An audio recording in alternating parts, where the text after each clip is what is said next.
Initiating moisture.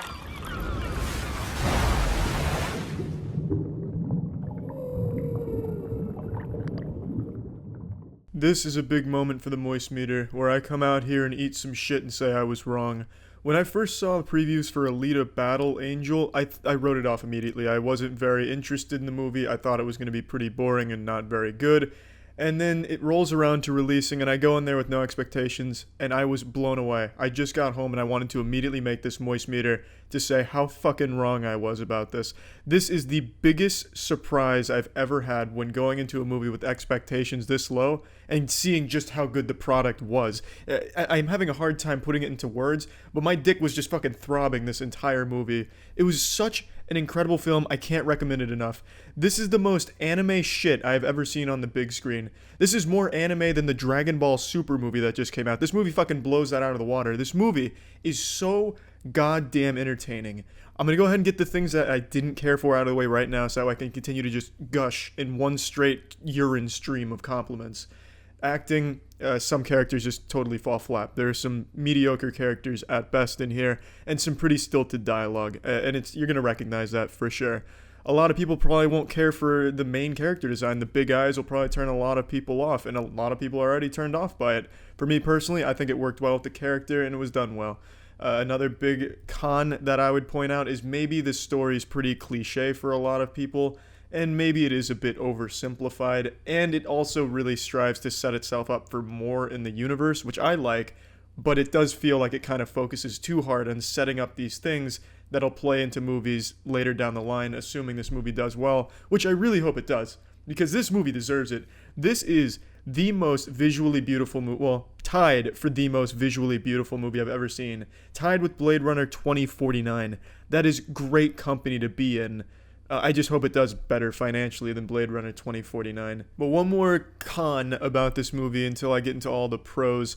The main villain, I think, is a little weak, and it's probably just because they didn't really explore him that well, and it seems like his motivation is just the most comically ridiculous cartoon supervillain. I am evil because I want to be evil. That's about as deep as they got into his motives for everything that he does and everything that happens here, so that's pretty fucking weak in my opinion.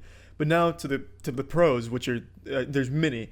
This, like I said, is genuinely beautiful to look at, but the action and the way it's presented is like nothing I've ever seen before.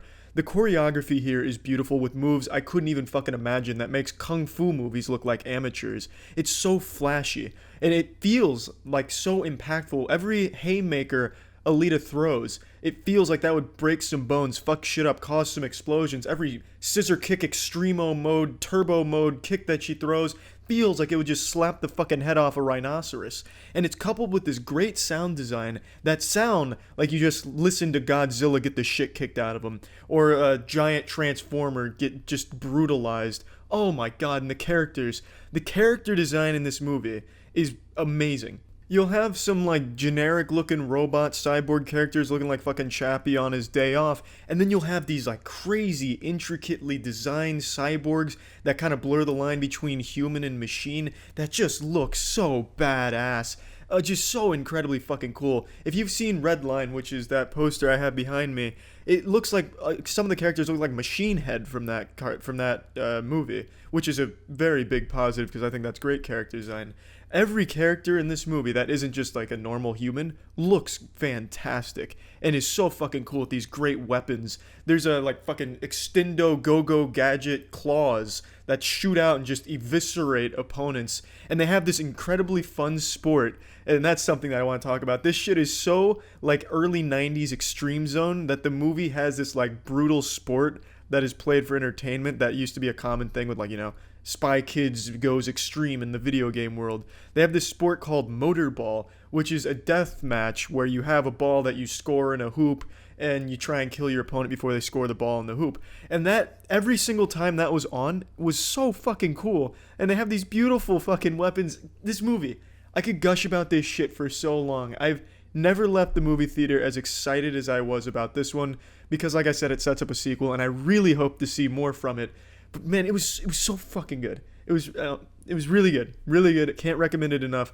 I could go on and on and on, but the biggest takeaway is that it is a genuinely beautiful movie to look at. It seems like the budget was massive. I read that at one point it was like $200 million, but it got stuck in a development hell. So I don't know what the budget actually was, but it seems like it was a huge budget movie, and I really, really hope that it turns a profit because it deserves it. Absolutely stunning. And whoever choreographed the action and whoever fucking framed the action and came up with the way they present it needs to win a fucking award because I've never seen it executed so well as it was in this movie. I felt like I was genuinely watching some incredibly over-the-top action that I could keep up with without shaky cam or all of these cuts. It wasn't completely cut every single time something was happening. It was just smooth shots. You got to process everything, take it all in. So fucking fun. Plugging Moist Meter for Alita Battle Angel, giving this shit a nice 90.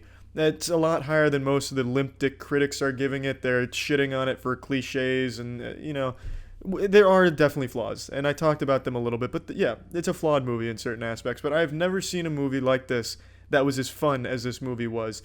Also, the relationship between the main character and the love interest, I thought was pretty decent. It wasn't like super developed, but it was cute. It was wholesome. So there's even little wholesome moments of filler in between some fucking neck-breaking, dick-popping action. Absolutely great movie. I cannot recommend this one enough. That's it. See ya.